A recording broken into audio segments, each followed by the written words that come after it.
Panevėžio sporto centro irkluotojams puikios žinios. Trakuose vykusioje Lietuvos baidarių ir kanojų taurės pavasario etapo varžybose ne tik užimtos prizinės vietos, pelnyti visų spalvų medaliai, tačiau net 6 sportininkai pateko į birželį vyksiantį Europos jaunių ir jaunimo irklavimo čempionatą. Tai buvo taip vadinama Lietuvos taurė pavasario etapas. Šios varžybos buvo svarbios dėl to, kad ten vyko visą eilę atrankų. Tai pradedant nuo suaugusių sportininkų, kurie turėjo užsitikrinti, kas atstovaus Lietuvą olimpinėse žaidynėse, o jauniam buvo aktuali atranka, nes tai buvo į Europos jaunių ir jaunimo čempionatą atranka. Pasak irklavimo trenerio Vytauto, varžybose dalyvavo virš 200 žmonių. Tarp jų buvo ir estai, ir latviai, kurie pakėlė varžybų lygį. Tikslaus skaičiaus negaliu pasakyti, bet virš 200, net buvo ir visa Latvijos rinktinė. Estų buvo, tai taip gerokai pakėlė varžybų lygį.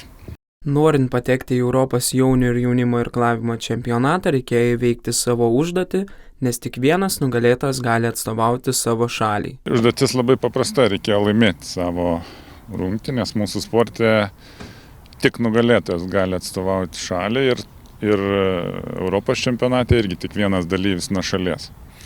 Todėl tik tai laimėtojas natūraliai ir atstovauja. Šioms varžyboms sportininkai ruošiasi reguliariai, savo treniruočių metu. Varžybom konkrečiai tokio pasiruošimo gal nebuvo, tas pasiruošimas vyksta visą laiką.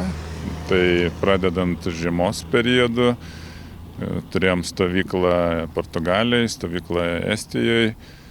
Čia daug darbo įdėta, ta prasme mes ruošiamės tikrai profesionaliai. Europos jaunių ir jaunimo irklavimo čempionate Panevėžio sporto centro irkluotojai dalyvavo nemažai, tačiau tik stipriausiai iškovojo prizinės vietas ir gavo kelialapį į Europos čempionatą. Dalis sportininkų pateko, dalis nepateko, komanda mūsų irgi nemaža, ne visi, sakykime, įvykdė savo planus, bet lyderiai pateko ir pats patekimas jisai aišku labai faina, bet fainiau bus, jeigu mums pasiseks Europos čempionate. Panevėžio sporto centro 6 irkluotojai birželio mėnesį keliaus į vykstantį Europos jaunių ir jaunimo irklavimo čempionatą. Palaikykime savo krašto sportininkus.